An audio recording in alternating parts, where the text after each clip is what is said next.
है that is promotion of safe use of internet, gadgets and media.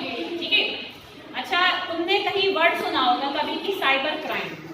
अच्छा, crime ही क्या होता है? अपराध बेसिकली क्या होता है कि भाई कोई हमारा नुकसान पहुंचा दे किसी भी तरीके से, हमें फिजिकली कोई हमें अगर हार्म करे, कोई इकोनॉमिकली कोई हमारे पैसे ले जाए, इकोनॉमिकली हमें हार्म करे, कोई मेंटली हमें हार्म करे, कोई हमें तीन में से किसी भी तरीके से नुकसान पहुंचा रहा है, तो इसका मतलब वो एक अपराध कर रहा है ना। वही अपराध कोई अगर हमारे फोन के थ्रू कर रहा है, हमारे लैपटॉप के थ्रू कर रहा है, हमारे पैर के थ्रू, हमारे कंप्यूटर सिस्टम के थ्रू, अगर कोई हमारा ऐसा कोई भी नुकसान कर रहा है, हमें फिजिकली, मेंटली, इकोनॉमिकली अगर कोई टॉर्चर कर रहा है, हमारा नुकसान कर रहा है, तो वो साइबर क्राइम होगा। ठीक है बेटा। अब साइबर क्राइम हमारा करने की कई अलग अलग तरीके होते हैं।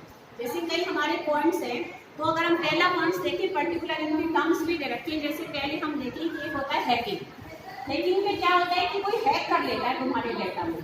जैसे तुम्हारा फेसबुक अकाउंट है, किसी ने हैक कर दिया, अब वो उस पर कोई पोस्ट डालेगा, वो तुम नहीं डाल रहे हो, पर सामने वाला जब पढ़ेगा उसको लगेगा वो तुमने डाला है। अब उसमें कुछ गंदी चीज भी डाल सकता है, अब तुम्हारे जानने वाले सोचेंगे कि वो तुमने डाला, पर बेसिकली उसने तुम्हारा सब कुछ हैक कर दिया। अब वो तुम्हारे डेटा को ऐसे इस्तेमाल करेगा, सारी चीजों को, जैसे वो तुम ही कर रहे हो। तो एक इस तरीके से क्राइम होता है। पहले हम देखेंगे कैसे अलग अलग तरीके होते हैं क्राइम करने के, फिर हम उनसे कैसे बच सकते हैं उनको भी देखेंगे। ठीक है। तो एक क्या होता है हमारा हैकिंग, एक हमारा होता है फिशिंग।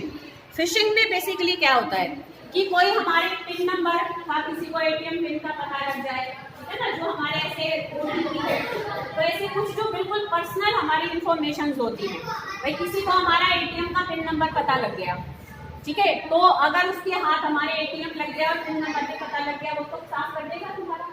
तो फिशिंग में बेसिकली वो क्या करता है, तुम्हारा एक तरीके से एटीपी का पिन है, ओटीपी है, तो जो तुम्हारे बिल्कुल पर्सनल तुम्हारे फोन पर इंफॉर्मेशन आती है, उसको अगर कोई कहीं से उसने तुम्हारा निकाल लिया, ठीक है, तो फिर वो तुम्हारा पैसे का भी नुकसान कर, पैसे का ही करेगा मेन कोई। ठीक है। तो अगर हमारी पिन नंबर हो गया, ओटीपी हो गया, इनका कोई अगर इस्तेमाल कर रहा है, किसी भी तरीके से उसने किया, कैसे भी निकाला, तो उसको हम क्या कहते हैं, फिशिंग।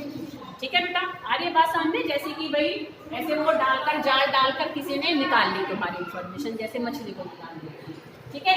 ऐसे नेक्स्ट हमारे लोगों क्या होता है, ऑनलाइन सेक्स टॉर्चर। उसमें क्या होता है भाई, जैसे किसी ने तुम्हारी कोई कभी गलत वीडियो बना ली, ठीक है ना, अब मान लो तुम्हें नोटिस में भी नहीं है, मान लो भाई किसी ने नहाते टाइम ही बना दी, कुछ भी हो सकता है ना, हमें नहीं पता, किसी होटल में हम कहीं, इसलिए बहुत ध्यान रखना चाहिए बेटा। तुम बाहर कहीं जाते हो और कहीं तुम अगर कपड़े चेंज करके देखते हो, होता है ना चेंजिंग रूम होते हैं, तो हमें बहुत सावधान रहना चाहिए, पहले चारों तरफ देख लेना चाहिए, कहीं कोई छोटे मोटे भी कई बार कैमरे फिट करे होते हैं।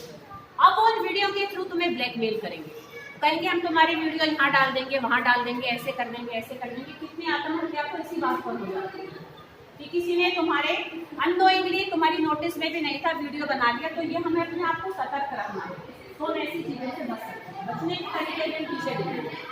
फिर ऐसे ही हमारा होता है स्टॉकिंग। स्टॉकिंग में क्या होता है कि कोई एक तरीके से क्या कर रहा है, स्टॉक क्या होता है कि जैसे कोई हमारा पीछा कर रहा है हमेशा, जैसे हम चल रहे हैं, हमें ऐसा लगता है कि कोई हमारे ना रोज पीछा करता है, इसको बेसिकली एक तरीके से स्टॉकिंग कहते हैं। ठीक है ना।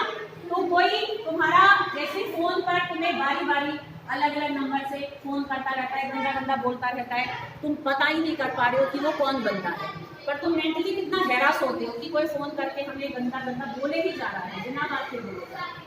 ठीक है। तो इस तरीके से भी फोन के थ्रू हमारे साथ क्या हो सकता है, साइबर क्राइम हो सकता है। ऐसी बेटा एक हमारा एसएमएसिंग होता है कि कोई तुम्हें गंदे गंदे मैसेजेस भेज रहा है, ठीक है, तो एसएमएस के थ्रू भी लोग बहुत हैरास करते हैं, हैरास समझते हो ना, ऐसे टारगेट करते हैं। स्पैमिंग भी हमारा होता है। स्पैमिंग में बेसिकली क्या होता है कि भाई एक तरीके से इसमें भी हमारे जो कस्टमर होता है ना, एक तरीके से क्या करेगा, जैसे कि भाई वो ऐसी वाली हमारी साइट भी होती है OLX, उसमें तुमने भी OLX पे तुम्हें कोई चीज जैसे बेचनी थी या कोई खरीदनी थी, तुमने मान लो कंप्यूटर पे देखा, किसी साइट पर गए, वो सेम साइट थी, तुमने उसे कह दिया भाई मुझे ये वाला टीवी लेना है, तो वो तुम्हें फोन करके कहेगा कि भाई मैं वहाँ मिलूंगा तुम्हें, तुम पैसे ले आना और मैं तुम्हें वो टीवी वहाँ लाकर दे दूँगा। अब तुम पैसे लेकर पहुँच गए, अब वो 4 बंदों को और लेकर आया हुआ था, वो कोई टीवी नहीं लाया था, उसने सुनसान जगह पर तुम्हें बुलाया, उसने तुम्हें दबा के तुम्हारे पैसे लूट लिए, ना टीवी दिया और पैसे लूट के भाग गए।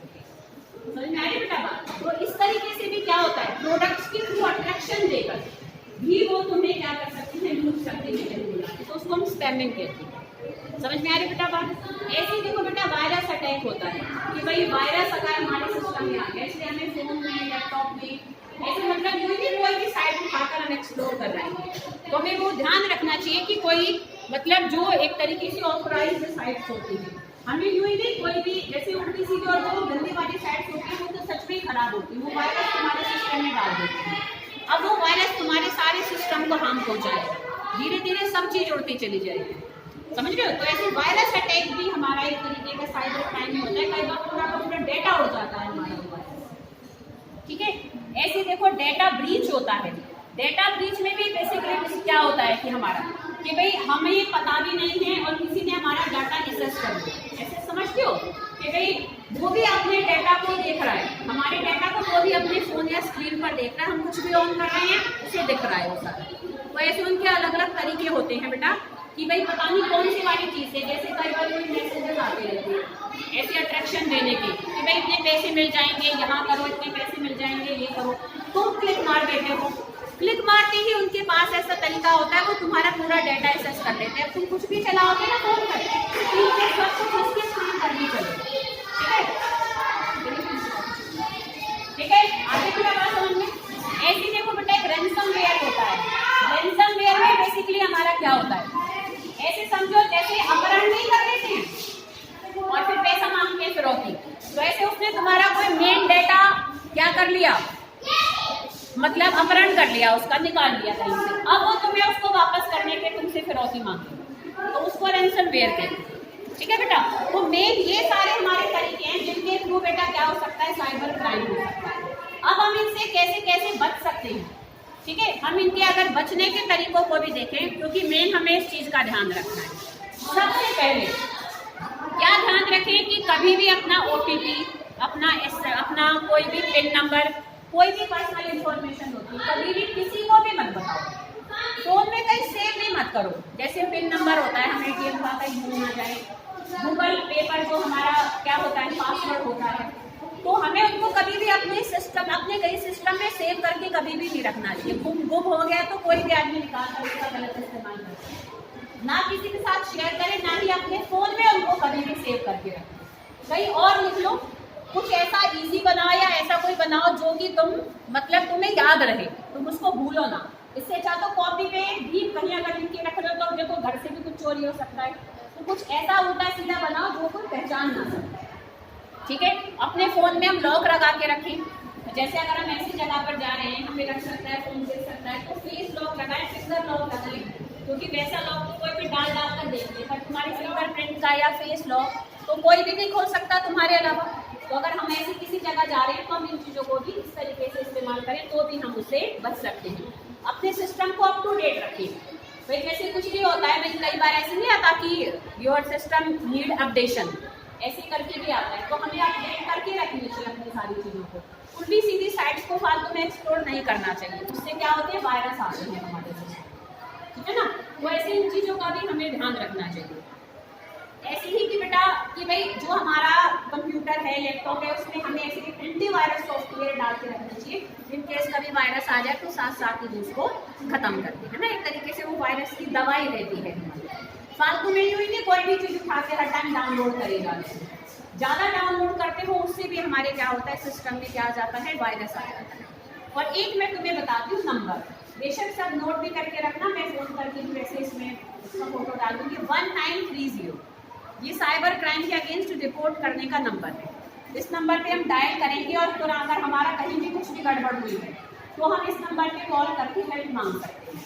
तुम और भी लोगों को बताओगे तो ये नंबर उनको जरूर बताना, तो इस हेल्पलाइन नंबर से उसको क्या है, मदद मिल सकती है। मान लो कोई फंस गया, मैं खुद फंसते फंसते एक बार बची थी, मैं खुद अपना एक छोटा सा इंसिडेंट है उसको तुम्हें शेयर करूँगी।